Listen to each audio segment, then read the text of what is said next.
Que pouvons-nous dire de la direction d'acteur? Pouvons-nous la définir? Voyons quelques idées. D'abord, travail en commun entre le metteur en scène et le comédien en vue d'obtenir le meilleur résultat concernant le personnage, les situations, le rythme et la mise en espace. Travail en commun ne veut pas dire direction, n'est-ce pas? Eh bien, toute la difficulté et toute la diversité de cet aspect du réalisateur, metteur en scène, viennent de ce point bien précis. Car certains réalisateurs vont agir avec la plus grande finesse, avec prudence et tact, de sorte que l'acteur aura finalement l'impression d'avoir tout inventé lui-même alors qu'il n'aura fait que suivre les directives du metteur en scène. À l'opposé se situe le dictateur. Celui-ci veut obtenir à tout prix l'attitude, la voix, la situation dont il a rêvé. Bresson, par exemple, va faire répéter par l'acteur les mêmes répliques jusqu'au moment où, complètement épuisé, il ne sait plus donner aucun accent, aucun sentiment vrai. Il devient blanc. Entre les deux extrêmes, il y a des multitudes de nuances. Mais qu'est-ce qui importe?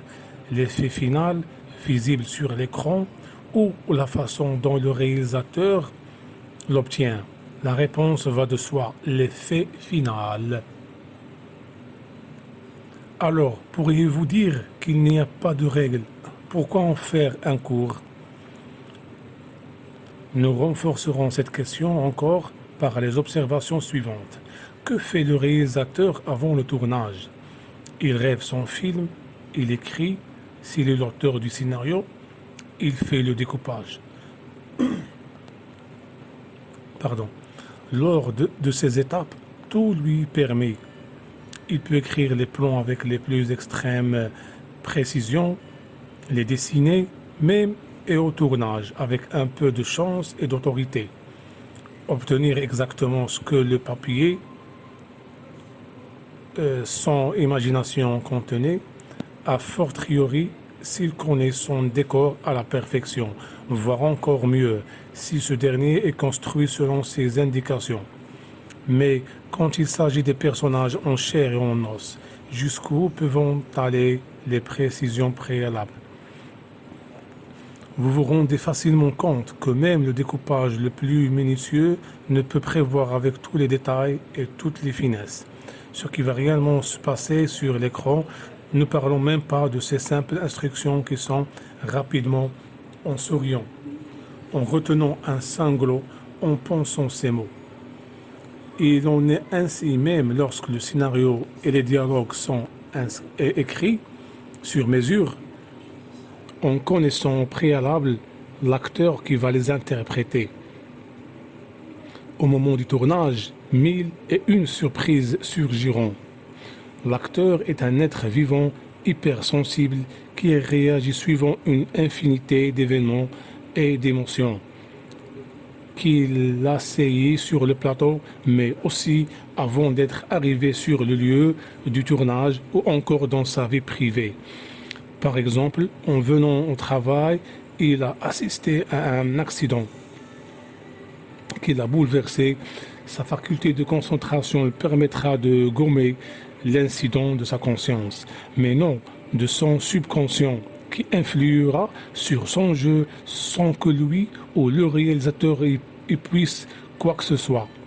Par ailleurs, le meilleur metteur en scène ne saura imaginer avec exactitude ce que son interprète lui apportera ou n'apportera pas au moment de leur travail en commun. Il en résulte que, plus que n'importe quel autre aspect de notre métier, la direction d'acteur exige énormément du réalisateur. Nous pouvons grouper ces exigences en 3 grands chapitres. 1. Son acquis, sa culture, son sens de la psychologie, sa sensibilité, son ouverture d'esprit, sa mémoire. 2. Son autorité naturelle, sa forme de conviction, ses intuitions. 3. Son expérience. Nous serions assez insistés sur ce dernier aspect, tout comme l'enfant apprend ses rapports avec le monde environnant par les expériences successives. Le réalisateur apprend les finesses de la direction d'acteur par le travail affectif. En définitive, que peut alors offrir un cours? Il peut vous donner un certain nombre de ficelles, de béquilles, si vous voulez. Il peut également faciliter votre approche des comédiens d'un rôle. Il peut offrir des voies à la construction des personnages.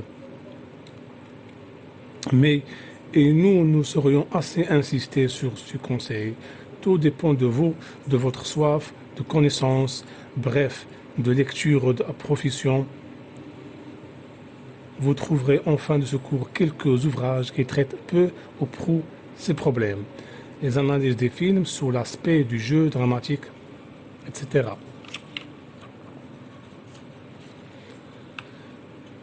Les grands principes de la direction d'acteur. Essayons d'imaginer en quoi peut bien consister la direction d'acteur. Les numérations ci-dessous ne comportent aucun niveau hiérarchique, d'autant moins que, suivant le tempérament du metteur en scène, la nature du sujet, la personnalité des comédiens, voire les circonstances indépendantes de la volonté des principaux intéressés. Tel aspect de la mise en scène peut prendre le dessus sur tel autre. Une action fortement physique comme une bagarre, par exemple, sur les finesses psychologiques. 1. Le déploiement psychologique des personnages. 2.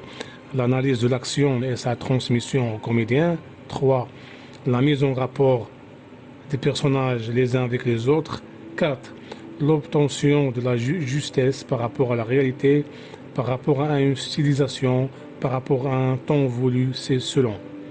5. La recherche d'un style unitaire. 6. La mise en espace.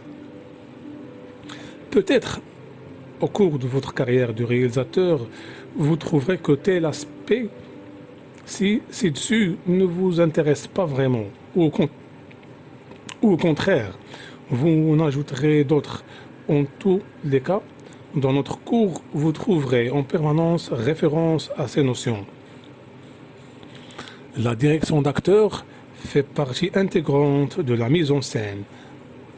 Il ne se contente pas au moment précis où le metteur en scène est en face de ses interprètes.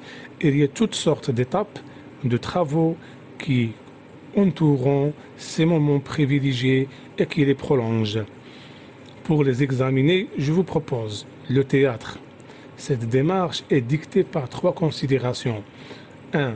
Le metteur en scène de théâtre travaille avec le même matériau vivant que celui de cinéma, le comédien. 2. Historiquement, le théâtre précède le cinéma. 3. L'enseignement du comédien et les réflexions sur l'art dramatique sont l'œuvre des théoriciens de théâtre.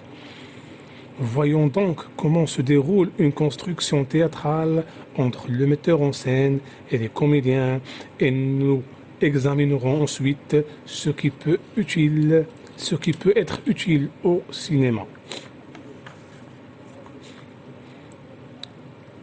Le plan de la leçon, le texte, travail à la table, les premiers pas, la mise en forme, les représentations. L'approche théâtrale. Le texte.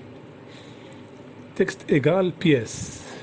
Une fois la distribution terminée, le comédien prend connaissance du personnage qu'il doit interpréter le plus souvent et n'est pas en terre totalement inconnu, soit parce que la pièce appartient au répertoire, soit parce qu'il a parcouru au moment où le metteur en scène lui en a parlé pour la première fois, mais maintenant l'acteur le lit et la relit, afin de commencer de se mettre dans l'ambiance. En vérité, du point de vue de la direction d'acteur, il vaut mieux que le comédien n'approfondisse pas trop ses études préliminaires, car ses conclusions peuvent être pas trop différentes de celles du metteur en scène, d'où une source possible de conflit. Cela ne veut pas dire que le metteur en scène possède la science infuse, mais elle a un certain nombre d'avantages sur ses interprètes. il a déjà analysé la pièce en profondeur. Souvent, il s'est largement documenté autour de l'auteur, de l'époque, des différentes ramifications du texte, etc. Il sait le pourquoi de sa distribution et il a déjà un avant-goût de la construction finale. Bref, il a une vue générale que le comédien ne peut pas avoir. De plus, ce dernier s'occupe bien plus de son propre rôle que de celui des autres à cet égocentrisme tout à fait naturel peut l'entraîner en dehors des sentiers voulus par le metteur en scène. Notons donc que si ce dernier a des idées erronées et que le comédien les ressente, des tensions, voire des disputes, devient inévitable. 2. Travail à la table. Il s'agit là de la lecture de la pièce par toute la distribution. Les comédiens sont assis autour d'une table, le manuscrit à la main, et lisent leurs répliques. A priori, ils ne doivent surtout pas jouer la pièce. L'intonation doit rester aussi neutre que possible, sans recherche de sentiments, de rythme, d'effet. Cette première étape est excessivement importante. Quels en sont les principaux intérêts? A. Les voix, c'est-à-dire l'écoute des voix par le metteur en scène, leur harmonie ou leur aspérité, mais aussi l'écoute mutuelle des comédiens. B. L'obtention d'un premier écho, vivant de quelque chose d'inerte, qui n'existait que sur du papier auparavant, tout au moins pour cette distribution-là. C. La possibilité de parler librement de la pièce, des rôles, des situations, etc. En effet, c'est durant cette étape-ci que le metteur en scène fait part de la majeure partie de ses réflexions et qu'il donne les premières indications théoriques aux interprètes. En réalité, dans ce dernier point se niche toute la base analytique de la direction d'acteurs. Nous y reviendrons donc largement. Le travail autour de la table peut durer plusieurs jours si nécessaire, avec toutes sortes d'improvisations de la part du metteur en scène et des acteurs que nous ne pouvons pas évoquer dans le cadre de ce cours. Notons toutefois un aspect qui concerne le ton de la lecture. Nous avons déjà vu plus haut que pour ces premières fois, les comédiens lisent de préférence d'une voix neutre. Or, malgré les apparences, rien n'est plus difficile à obtenir que cette neutralité. Deux écueils guettent l'acteur. 1. Son désir de montrer son savoir-faire. 2. Son horreur du vide, c'est-à-dire d'un texte neutre. Dans le premier cas, il va essayer de lire immédiatement bien. Or, comme il est loin encore d'avoir assimilé les personnages et encore plus loin de ce que le metteur en scène désire, souvent, il force les effets, s'égare dans le ton, dans le rythme, dans les intensités, si le metteur en scène n'y met pas immédiatement la hola. Son interprète partira d'un mauvais pied et il sera très difficile d'y remédier ultérieurement. Mais quand il ne force pas, ce n'est guère meilleur. Alors il demande secours obligatoirement à sa routine. Il lira comme il sait le faire. Or, privé de tout ce qui nourrit un texte, un rôle sans une démarche approfondie, la routine par force n'entame que la surface. Dans le deuxième cas, se figure sa peur du vide. Il le poussera à lire très rapidement, à bouler. Cette façon de faire empêche sa concentration, tout comme elle dérange celle de ses camarades. Les premiers pas. L'équipe quitte la table et se retrouve en salle de répétition ou bien plus rarement sur la scène, avec des éliminations de décors de remplacement, une caisse pour un rocher, un vieux fauteuil pour le trône, un terre en carton, un verre au carton, pour la tasse en porcelaine de Chine, etc. La majeure partie des metteurs en scène aiment que les comédiens ne sachent pas encore leur texte par cœur.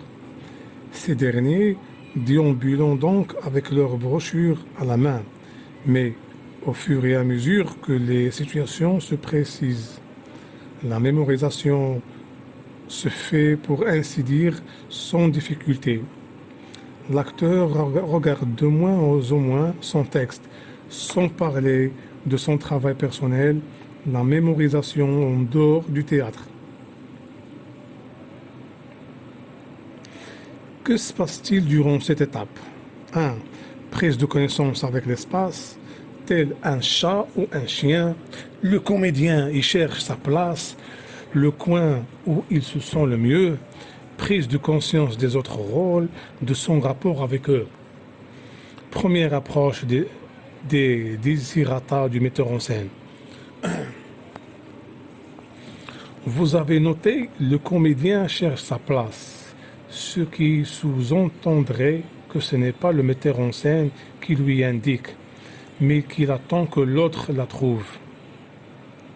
Certes, non, nous l'avons dit plus haut, autant de metteurs en scène, autant de façons de faire, de l'extrême douceur à la plus grande fermeté dictatoriale. Tout est imaginable et ainsi. Il est parfaitement courant qu'un metteur en scène indique tout à son comédien. Tout entre là, tu t'assois ici, avec tel mot, à tel moment, etc. Loin de nous accuser, ces professionnels, s'ils obtiennent de bons résultats, libres à eux. Mais notre description se base sur les travaux de ceux qui préfèrent s'effacer devant le comédien. Entendons-nous, il ne s'agit pas d'abandonner ses idées, de se laisser mener par les interprètes au détriment de ses propres prévisions et d'analyses. Il s'agit bien plutôt d'obtenir ce que l'acteur trouve naturellement, la voie que nous lui avions imaginée et mentalement tracée. C'est au metteur en scène de créer les situations sur le plateau qui permettent à ses interprètes de trouver leur place voulue, préméditée par leurs propres moyens. Bien sûr, cette méthode demande beaucoup plus de temps, de patience et aussi d'habitude, de méthode, de sens psychologique que n'importe quelle autre démarche. Elle exclut pour autant pas des instructions plus précises, insistance même, si la nécessité s'en faire sentir. Par ailleurs, elle laisse tout autant de place aux idées personnelles du comédien qui ne sont pas à négliger. Et l'idéal est atteint. Lorsqu'après la première, l'acteur pense qu'il a tout inventé alors qu'il s'est tout simplement glissé dans un moule préexistant.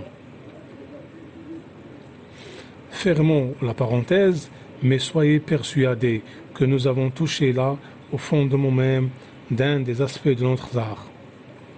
Revenons donc aux 3 points ci-dessus qui évoquent quelques pièges. 1. Suivant la nature de l'acteur, nous pouvons nous trouver en face de 2 cas que nous définissons par leurs extrêmes. A. Le comédien éternellement inquiet, qui n'est jamais satisfait, qui apporte chaque jour que ce n'est après chaque phrase ou chaque geste une nouvelle formule, une variante. B. Le comédien qui, aussitôt mis en confiance, s'y abandonne une fois sa place trouvée et ne veut en bouger si on refuge. Sans point d'ancrage, vous noterez que cela procède également de l'inquiétude. Dans les 2 cas, le metteur en scène est là pour le freiner ou l'encourager à continuer la recherche de la bonne solution.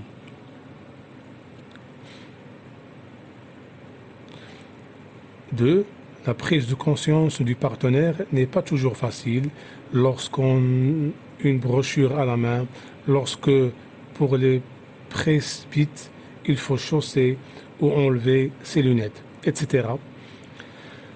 Le bon metteur en scène veille à ce que cet aspect du contact ne soit pas escamoté. Néanmoins, il peut également inventer des improvisations ou accepter un texte approximatif en faveur d'une trouvaille psychologique, etc.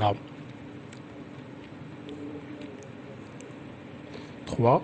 Nous avons dit que ce que nous pensons à la mise en scène idéale, comme tout idéal, nous la cherchons, nous tendons vers elle, mais bien peu sont ceux qui l'atteignent et encore presque jamais pour tous les aspects du travail, de leur travail. Il ne faut donc pas avoir peur d'une certaine directivité, seulement plus elle passe par des suggestions, des analyses subtiles, des discussions sans savoir l'air, mieux elle sera acceptée. Par ailleurs, il n'est nullement besoin que tout soit déjà trouvé à cette étape des répétitions. Ici, nous travaillons encore à coups de serpe, d'un magma informe, nous mettons à jour les premières prémices d'une forme future. La mise en forme, ce sont les répétitions successives durant lesquelles la pièce prend tout doucement la forme sur laquelle elle sera vue par le public.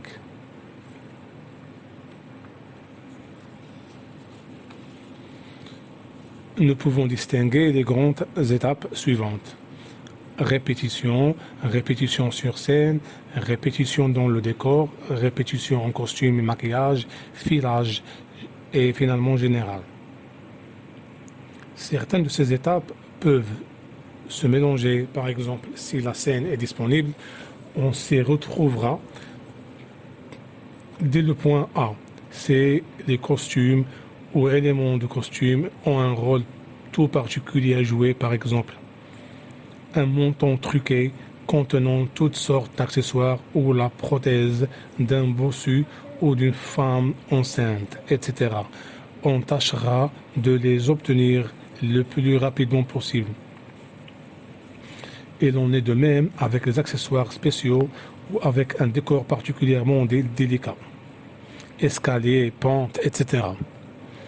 Par ailleurs, à partir de l'étape C, répétition dans le décor, toutes sortes de réglages et répétitions techniques font leur apparition. Établissement de l'éclairage, des changements de décor, etc. Ils ont lieu en dehors de la présence des acteurs qui ne les éprouveront qu'une fois les principes mis au point. Ce qui ne veut pas dire qu'il ne peut y avoir des modifications dans un sens ou dans l'autre. Examinons maintenant rapidement l'évolution de la mise en scène suivant nos 6 étapes. A. C'est la partie la plus longue, la répétition. Elle peut durer des semaines entières. Ici se concentre toute l'art de la direction d'acteur. Le travail consiste à mettre au point chaque scène l'une après l'autre et revenir autant de fois que nécessaire. On mettre de côté durant quelques jours pour qu'elle mûrisse, insister particulièrement sur les scènes ou les moments ardus, etc. Au fur et à mesure que le jeu prend forme, le metteur en scène intervient de moins en moins et laisse jouer aux comédiens des grandes plages. Non seulement ils aiment ça, mais ils ont besoin pour bien s'imprégner de la construction de leur personnage. Bien entendu, suivant les besoins, ces répétitions peuvent être émaillées par des discussions, des mises au point théoriques, etc. Répétition B. Répétition sur scène. Lorsque cela ne pouvait se faire plus tôt, l'arrivée des comédiens sur la scène coïncide le plus souvent avec le point C, qui est la répétition dans le décor. Quelques bouleversements peuvent alors se produire. La scène d'autre dimension que la salle de répétition est le plus souvent plus grande. La scène a d'autres dimensions que la salle de répétition. La scène dégage une ambiance différente par rapport à la salle de répétition intime et aussi par la présence des ouvriers de plateau. Le metteur en scène est de moins en moins près des comédiens. et se retranche dans les sièges du public, d'où il parle souvent par haut-parleurs interposés. À cause de toutes ces nouveautés troublantes, de nouvelles mises en place s'imposent, ce qui ne va pas sans influer sur le psychisme.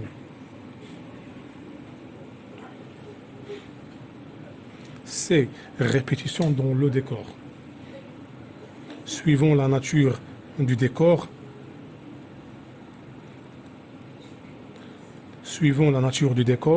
ou trouble ci-dessus, s'en ajoutant d'autres. Les comédiens devront se familiariser avec l'espace, les dimensions réelles des pièces, des escaliers, des portes, des accessoires comme la table, le lit, etc. Infinies sont les sources de surprise, la porte qui s'ouvre dans le sens contraire à celui expérimenté durant les répétitions. Le trône est en réalité posé sur un socle, le pied de roi, battant pétueusement l'air. L'ouverture de la grotte n'était pas calculée d'après la taille du comédien. Les remèdes peuvent consister aussi bien dans l'adaptation du jeu des comédiens que dans un retour dans l'atelier de l'élément de décor incriminé. Des répétitions en costume. L'idéal est de les avoir le plus tôt possible. L'actrice qui jouera un personnage travesti en garçon, entre parenthèses Shakespeare, aura beau être venue jusqu'à présent toujours en bleu jean aux répétitions. La culotte bouffante changera complètement son maintien. Ou inversement, une robe à traîne exige une démarche tout à fait particulière si habituée se mouvoir comme si on avait toujours été habillé de la sorte demande beaucoup d'exercice et de persévérance. Sans parler des surprises que cause un costume mal coupé malgré les essayages multiples d'une couleur finalement inopérante sur scène, etc. Le maquillage intervient le plus souvent à ce stade, sauf peut-être en ce qui concerne les pièces modernes où aucun maquillage spécial n'est prévu. Les comédiens se maquillent en général tout seuls. On a recours à des spécialistes en cas d'effets spéciaux, particulièrement difficiles à mettre au point et sauf exception, seulement pour apprendre aux comédiens la démarche à suivre. En effet, le maquillage est un moment privilégié pour l'acteur. Il est seul en face de son miroir et il opère lui-même la lente transformation de son visage de tous les jours en visage du personnage. Ces minutes, parfois même 1 heure ou plus, sont des instants privilégiés de concentration, de transformation. Filage. Cette étape, durant laquelle on joue la pièce, sans interruption avec tous les effets techniques, le plus souvent cela se pratique par approches successives. D'abord, on file plusieurs scènes, ensuite l'acte entier, avant de se lancer dans le filage de la totalité de la pièce. Durant une répétition générale, tout doit se dérouler comme à la représentation, du lever de rideau à la moindre nuance de l'éclairage. Depuis l'étape filage, le metteur en scène essaie d'interrompre les répétitions de moins en moins souvent. Il prend plutôt des notes qu'il lit au comédien après la répétition. À partir du filage et à fortiori à la générale, il se tait. À part des réunions que nous avons évoquées, si la situation l'exige, il peut demander un raccord. Le matin des filages, de la générale au juste avant la première. Ces raccords ne concernent bien sûr qu'une ou deux scènes particulièrement délicates à mettre au point. 5. Les représentations. Lorsque la pièce a du succès, rien n'est plus excitant pour un comédien que sa rencontre avec le public. Ce public n'est jamais le même d'un soir à l'autre, et lui. Le comédien non plus, d'où une série d'événements inattendus, des moments mieux réussis que la veille ou moins bien, des trouvailles ou des oublis. Bref, aucune représentation ne ressemble à l'autre. Et c'est bien ce qui chagrine le plus souvent le metteur en scène. Il a beau multiplier les notes, les discussions, les raccords, il faut bien se rendre à l'évidence, la représentation lui échappe désormais.